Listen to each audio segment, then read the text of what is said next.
नमस्कार दोस्तों, मैं निरंजन शर्मा। आज हम जो टॉपिक पढ़ने जा रहे हैं वो है भारत के संविधान में बहुमत के प्रकार। मेजॉरिटी कितने प्रकार की होती है? हम सामान्यतः दो मेजॉरिटी की बात करते हैं। पहला हम बोल देते हैं साधारण बहुमत, दूसरा हम बोल देते हैं विशिष्ट बहुमत। और सामान्यतया छात्र पढ़ते समय भी इन दो के ऊपर ही अपनी समझ विकसित कर पाता है, जबकि मेजॉरिटी डिफरेंट होती हैं। 5 प्रकार की मेजॉरिटी है, बेसिक मेजॉरिटी 5 प्रकार की होती हैं जो इंडियन कॉन्स्टिट्यूशन में डिफरेंट पैलेस के ऊपर अप्लाई होती हैं। हम यहाँ आज बहुमत के प्रकार, मेजॉरिटी के टाइप पढ़ने जा रहे हैं। आप इसमें एक बात ध्यान रखिए, जब भी किसी मेजॉरिटी के आधार पर डिसीजन लिया जाता है तो सबसे पहले कोरम का ध्यान रखा जाता है। कोरम पीठासीन अधिकारी के द्वारा देखा जाता है। कोरम क्या होता है इस बात को भी हम जान लेते हैं। कोरम या गणपूर्ति इंडियन कॉन्स्टिट्यूशन के आर्टिकल नंबर 100 में इसका वर्णन है। संविधान के अनुच्छेद 100 में कोरम का वर्णन है। कोरम होता क्या है, सरल भाषा में मैं इसको बताऊं, किसी सदन की वह न्यूनतम सदस्य संख्या जिस संख्या की उपस्थिति में उस सदन की बैठक का आयोजन किया जा सकता है उसे कोरम कहते हैं। जैसे आपकी क्लास है और आप की क्लास में 100 छात्र हैं, मैंने उस क्लास का कोरम या गण का मतलब समूह की पूर्ति, मैंने उसका कोरम डिसाइड कर दिया 1/2। इसका मतलब 100 में से 50 आएंगे तो क्लास होगी, अगर 49 होंगे तो क्लास नहीं होगी। मैं क्लास में 49 छात्रों को नहीं पढ़ाऊंगा। अगर नहीं पढ़ाऊंगा का मतलब यहाँ पे कंडीशन है, अगर मैंने गण पूर्ति को 1/2 डिसाइड किया है, 50% डिसाइड किया है, इसका मतलब टोटल एक्टिविटी गण पूर्ति के आधार पर चलती हैं। बहुमत के आधार पर जब डिसीजन होते हैं तो पहले कोरम को देखा जाता है और इसका वर्णन संविधान के अनुच्छेद 100 में वर्णित है। वैसे मैं आपको बता दूं, अनुच्छेद 100 में ही निर्णायक मत का भी वर्णन है, टाई वोट का भी इसमें वर्णन है। तो यहाँ पे कोरम के बाद जो संख्या होती है उसके आधार पर डिसीजन होता है। अपन एक एक करके इनको देखते हैं। देखिए, इसी संदर्भ को आगे बढ़ाते हैं, इसी को आगे बढ़ाते हैं और देखते हैं कि गणपूर्ति के बाद में सबसे पहले होता है साधारण बहुमत। सबसे पहले क्या होता है मित्रों? साधारण बहुमत। इसको क्या बोलते हैं? इसको बोलते हैं सिंपल मेजॉरिटी। तो इसमें होगा कोरम के बाद उपस्थित सदस्यों का कम से कम 1/2। कोरम के बाद उपस्थित सदस्यों का 1/2 + 1। मतलब कोरम के बाद जो सदस्य उपस्थित हैं, यहाँ पे उपस्थित शब्द का प्रयोग किया गया है। उपस्थित सदस्यों का 1/2 प्लस यहाँ पे हो गया 1, यानी ये 1 किसको अप्लाई कर रहा है? ये किसको सिद्ध कर रहा है? ये बहुमत को सिद्ध कर रहा है। ये बहुमत को सिद्ध करता है। आप इसको अगर एक एग्जाम्पल से देखें तो हम बात कर लेते हैं। जैसे राजस्थान की विधानसभा में सदस्यों की संख्या कितनी है? 200। राजस्थान की विधानसभा में सदस्यों की संख्या कितनी है मित्रों? 200 सदस्य संख्या है। अब ये जो 200 सदस्य संख्या है, इसमें से मान लीजिए कि 120 सदस्य उपस्थित हैं। मान लीजिए कि कितने? 120 सदस्य। इसको और बढ़ा लेते हैं ताकि आपको कॉन्फिडेंट रहे। मान लीजिए कि इसमें 180 सदस्य उपस्थित हैं। कितने सदस्य उपस्थित हैं? 180 मेंबर्स प्रेजेंट हैं। 180 सदस्य उपस्थित हैं। तो इसका 50% + 1, इसका होगा 50% + 1, यानी कितना हो गया? 91। ये तो मैंने एक राजस्थान का एग्जाम्पल लिया है। मैं यहाँ पे बात करूँ सेंटर की, तो लोकसभा के सदस्यों की संख्या 543। 45 का प्रावधान तो खत्म हो गया 2 आंग्ल भारतीयों का 104वें संशोधन के द्वारा। मान लीजिए इसमें से 500 सदस्य उपस्थित हैं, तो 500 का बहुमत कितना हो गया? 250 प्लस मेजॉरिटी अप्लाई करने के लिए 1, तो ये कितने मेंबर हो गए? 251 मेंबर हो गए। ये 251 सदस्य हो गए। मैं आपको बता दूं, साधारण बहुमत के आधार पर हमारे पार्लियामेंट का लगभग 80 से 85% कार्य होता है। साधारण बहुमत के आधार पर, इस सिंपल मेजॉरिटी के आधार पर हमारी पार्लियामेंट में लगभग 80% कार्य इसी मेजॉरिटी के आधार पर होता है। जैसे विधि पारित करना, अविश्वास प्रस्ताव और राष्ट्रपति शासन को समाप्त करना इत्यादि अनेक जो कार्य हैं वो इसी साधारण बहुमत के आधार पर संचालित व संपादित होते हैं। आशा करता हूं साधारण बहुमत आपको समझ में आ गया। नेक्स्ट स्टेप पर चलते हैं। अगला स्टेप है मित्रों, अगला आता है पूर्ण बहुमत। अगला क्या आता है? पूर्ण बहुमत। आप ध्यान रखें, पूर्ण बहुमत सरकार बनाने के काम आता है। मैंने सांकेतिक रूप से आपको ये लिख भी दिया है, सरकार बनाने के काम आता है। जैसे राजस्थान की विधानसभा में 200 सदस्य हैं। हम राजस्थान का एक एग्जाम्पल ले रहे हैं, आप ये नहीं माने कि राजस्थान आदर्श है। हम राजस्थान की विधानसभा का उदाहरण ले रहे हैं, आप सेंटर का भी ले लीजिए। चलो, जैसे लोकसभा के सदस्यों की संख्या कितनी है? लोकसभा के सदस्यों की संख्या 543 है, 543 है। तो 543 का यहां पे उपस्थित का सिद्धांत अप्लाई नहीं कर रहे हैं हम, यहां पे सीधा इसके आधार पे मैं बता रहा हूं। 543 का 50% प्लस 1 बराबर 272। यानी पहले आंग्ल भारतीय होते थे तो भी वो सरकार बनाने की प्रक्रिया में शामिल नहीं होते थे, क्योंकि वो मनोनीत होते थे, निर्वाचित नहीं होते थे। यहां पर हम बात कर रहे हैं इलेक्टेड मेंबर के, निर्वाचित सदस्यों की। 543 निर्वाचित सदस्य हैं, इसका 50% कितना हो गया? 272, 271 और प्लस 1। तो सरकार बनाने के लिए भारत में जो डेटा है, सरकार बनाने के लिए भारत में जो आंकड़ा है वो क्या है? 272 है। 272 सदस्यों के आधार पर सरकार बनती है, यानी पूर्ण बहुमत के आधार पर सरकार बनती है। तो यहां पे सरकार बनना इसी बहुमत के आधार पर होता है। तो ये होता है मित्रों कौन सा बहुमत? पूर्ण बहुमत। नेक्स्ट इसी स्टेप को आगे बढ़ाते हैं। अगला देखिए, मैंने सांकेतिक रूप से लिखा, मैं आप इसको समझाता हूं। यहां पे लिखा है प्रभावी या तत्कालीन बहुमत, इंग्लिश में इसे कहते हैं इफेक्टिव मेजॉरिटी। प्रभावी बहुमत, प्रभावी बहुमत का मतलब क्या है? सदन में रिक्त चल रहे स्थानों को हटाने के बाद बची संख्या।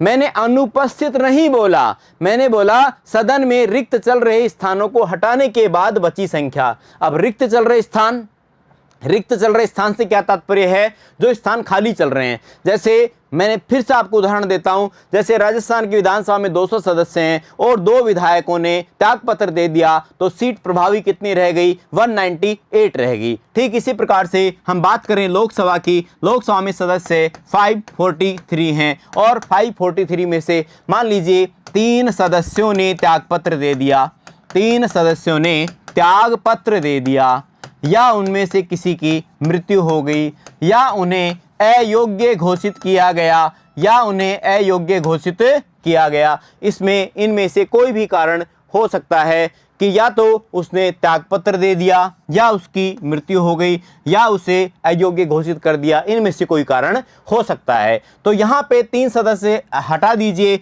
तो रह गया 540। ये जो 540 है इसको आप प्रभावी बोलेंगे, इसको आप तत्कालीन बोलेंगे, इसको आप इफेक्टिव मेजॉरिटी बोलेंगे। अब यहाँ पे इस संख्या का 50% प्लस 1, इस संख्या का 50% प्लस 1 कितना हो गया? यहाँ पे 271 हो गया, 271, 271 हो गया। अब मैं आपको बता दूं यहाँ पे 271 के आधार पे, जैसे मान लीजिए कि लोकसभा के अध्यक्ष को हटाना है, विधानसभा के अध्यक्ष को हटाना है, तो ऐसी स्थिति में प्रभावी बहुमत को अप्लाई किया जाएगा। लोकसभा विधानसभा के अध्यक्ष या उपाध्यक्ष को हटाने के लिए ये प्रभावी बहुमत काम में आता है, इफेक्टिव मेजॉरिटी काम में आती है। मैं समझता हूं आपको ये तथ्य भली भांति समझ में आ गया होगा। आगे बढ़ते हैं, इसी क्रम को आगे बढ़ाते हैं। अगला आता है मित्रों विशेष बहुमत। अब ये जो विशेष बहुमत है, स्पेशल मेजॉरिटी है, इसमें भी अलग अलग प्रकार होते हैं। हम सामान्यतया छात्र एक ही मान लेते हैं, विशेष बहुमत। हमने पढ़ा विशेष बहुमत, उसका बेसिक मीनिंग हम प्रॉपर तरीके से नहीं समझ पाते हैं। यहाँ पे विशेष बहुमत क्या है जानिए। विशेष बहुमत, इसमें पहला आता है एग्जाम्पल, मैंने यहाँ पे केवल सांकेतिक रूप से लिखा है, व्याख्या मैं बाद में कर रहा हूं। विशेष पूर्ण बहुमत, आपकी जानकारी के लिए बता दूं, विशेष पूर्ण बहुमत का प्रयोग भारत में केवल राष्ट्रपति को हटाने के लिए किया जाता है। विशेष पूर्ण बहुमत का प्रयोग भारत में केवल राष्ट्रपति के ऊपर जो महाभियोग चलता है उसके लिए किया जाता है। जैसे लोकसभा में सदस्यों की संख्या 545, राज्यसभा में सदस्यों की संख्या 245। यहाँ पे 2 को लेस कर दो, अभी वर्तमान में आंग्ल भारतीय नहीं है, लेकिन मैं आपको इसके आधार पे बताने की कोशिश कर रहा हूँ ताकि आपको समझ में आ जाए। इसमें -2 आप कर सकते हैं, लेकिन अगर इससे पहले की बात 45 मान लेते हैं, क्योंकि यहाँ पे हम केवल मान लेते हैं, उसके आधार पर ही मैं आपको समझाने की कोशिश कर रहा हूं।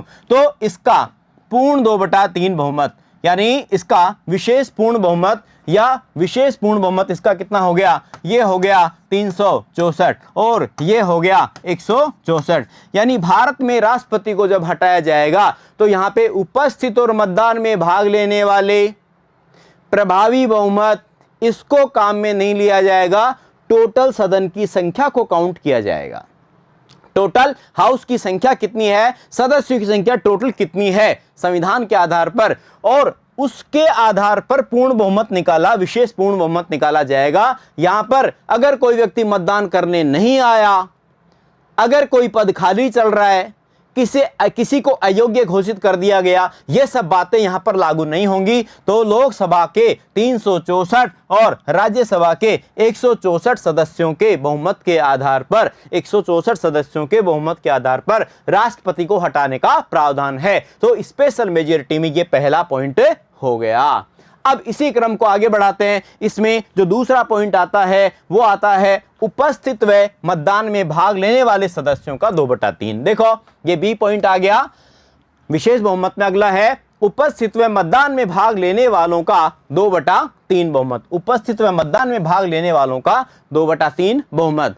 ये मैं आपको बता दूं, जैसे अनुच्छेद 249 राज्य सूची के किसी विषय को राष्ट्रीय महत्व का घोषित करना, अनुच्छेद 312 नई अखिल भारतीय सेवा ऑल इंडिया सर्विस, नई अखिल भारतीय सेवा का गठन करना, इसके आधार पर यहां पे ये लागू होता है। तो उपस्थित व मतदान में भाग लेने वाले सदस्यों का 2/3 बहुमत। एक उदाहरण बता देता हूं, जैसे राज्यसभा में सदस्यों की संख्या कितनी है? 245। मित्रों यहां पे उपस्थित जो सदस्य हैं उनकी संख्या मान लीजिए कि 240। तो 240 का 2/3 यहां पर अप्लाई होगा। 240 का 2/3 हो गया। यहां पे 240 का 2/3 बहुमत यहां पर लागू होगा, यहां पर ये लागू होगा। तो यहां जो इसका 240 का 2/3 है उसके आधार पर ये दोनों डिसीजन किए जाते हैं, चाहे नई अखिल भारतीय सेवाओं का गठन करना हो या फिर जो है ये हो गया 160। तो यहाँ पे 312 और 249 के तहत जो डिसीजन होते हैं राज्यसभा के अतिरिक्त अधिकार कहलाते हैं। इसमें इस बहुमत के आधार पर डिसीजन होता है, तो ये राज्यसभा के अतिरिक्त अधिकार भी कहलाते हैं। वैसे मैं आपकी जानकारी के लिए बता दूं, राज्यसभा के अतिरिक्त अधिकारों में उपराष्ट्रपति को हटाने की पहल करना भी एक विशेष अधिकार है, अतिरिक्त अधिकार होता है या अतिरिक्त अधिकार कहलाता है। इस प्रकार से अनुच्छेद 249, 312 मैं समझता हूं ये बात आपको भली भांति समझ में आ गई होगी। अब हम बात करते हैं इसी क्रम में अगला जो विशेष बहुमत है उसमें सी पॉइंट आएगा, और जो सी पॉइंट आएगा वो होगा दोस्तों यहाँ पे उपस्थित व मतदान करने वालों का बहुमत। उपस्थित व मतदान करने वालों का बहुमत। अब ये उपस्थित मतदान की बात मैं आपको पहले समझा देता हूं। हमारी संसद के परिसर के जो दरवाजे होते हैं, जब वहां पर बहुमत के आधार पर कोई डिसीजन लिया जाता है तो जब वोटिंग होती है उस समय सदन के दरवाजे बंद कर दिए जाते हैं। ऐसा नहीं कर सकते कि कोई सांसद बाद में आएगा और बाद में आके वोट कर देगा। मतलब सुबह से लेके 11 बजे से लेके शाम को 6 बजे तक डिस्कशन चल रहा था। 6 बजे जब वोटिंग का टाइम आया तो एक सांसद आया तमिलनाडु से, राजस्थान से, उत्तर प्रदेश से, और उसने कहा मैं लेट हो गया, और आके उस सदन में घुस गया और सदन में जाके उसने वोटिंग में भाग ले लिया। ऐसा नहीं होगा। इसलिए यहाँ पे जो उपस्थित है वही मतदान में आएगा। तो यहाँ पे सदन के दरवाजे बंद कर दिए जाते हैं, इसलिए उपस्थित वालों को ही मतदान की अनुमति होती है। ये मैं आपको एक अतिरिक्त आंकड़ा बता देता हूं। तो उपस्थित व मतदान करने वालों का बहुमत। अब उपस्थित व मतदान करने वालों का बहुमत, यहाँ पे एक शर्त है। यहाँ पे शर्त यह है कि 2/3 सदस्य उपस्थित होने चाहिए। अब दोस्तों 2/3 सदस्य उपस्थित होने चाहिए अनिवार्य है। जैसे मान लीजिए कि सदन के सदस्यों की संख्या कितनी है? 90। कोरम के बाद में कितनी रह गई? 90। सॉरी, सदन के कुल सदस्यों की संख्या मान लीजिए 90। एक एग्जाम्पल, कॉमन एग्जाम्पल है, आप इसको 180 मान लीजिए कि सदन के सदस्यों की संख्या कितनी है, 180। अब यहां पे 120 सदस्य अनिवार्य रूप से उपस्थित होंगे, अनिवार्य रूप से उपस्थित होने चाहिए। यानी 103 क्या है, ये सदन के सदस्यों के संख्या, सदन की संख्या है कितनी, 180। तो 180 का यहाँ पे 2/3 कितना हो गया, 180 का 2/3 हो गया यहाँ पे 120। तो यहाँ पे 120, तो 120 का उपस्थित होना अनिवार्य है। अब ये जब मतदान करेंगे तब 2/3 बहुमत अप्लाई होगा। यह संविधान संशोधन के लिए लागू होता है, यह संविधान संशोधन के लिए लागू होता है। अब आगे हम बात करते हैं अनुच्छेद 368 के संविधान संशोधन के लागू होता है।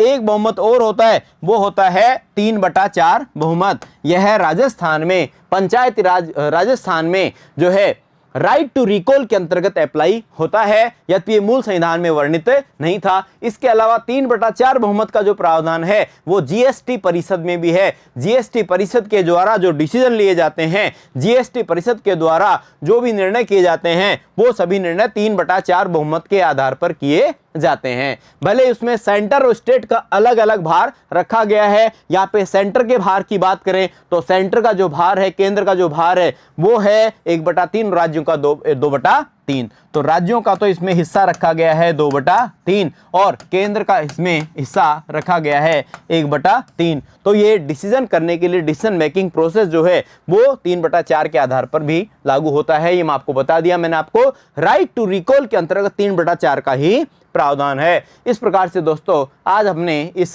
कक्षा में आज जो है बहुमत के प्रकार पढ़े। मैं समझता हूं भली बातें आपको समझ में आ गए होंगे। मैं 1 मिनट में सभी को मैं रिपीट कर देता हूं।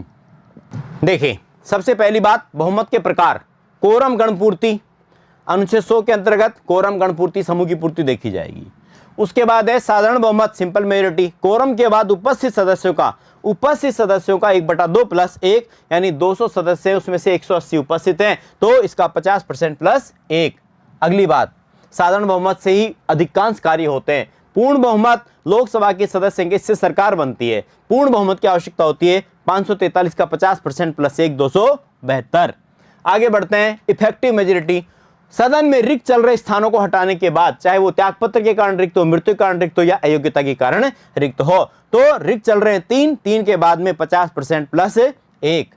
अगली बात आती है विशेष बहुमत। विशेष बहुमत में पहला है विशेष पूर्ण बहुमत। यह है राष्ट्रपति के ऊपर महाभियोग के लिए लागू होता है। अनुच्छेद 61 राष्ट्रपति पर महाभियोग के लिए लागू होता है। ये आर्टिकल 61 में इसका वर्णन किया गया है। अगला आता है उपस्थित व मतदान में भाग लेने वालों का 2/3। मैंने आपको बताया राज्यसभा के अतिरिक्त अधिकारों के तहत यह अप्लाई होता है। अनुच्छेद 249 इसमें राज्य सूची के किसी विषय को राष्ट्रीय महत्व का घोषित करना और 312 नई अखिल भारतीय सेवा का गठन करना।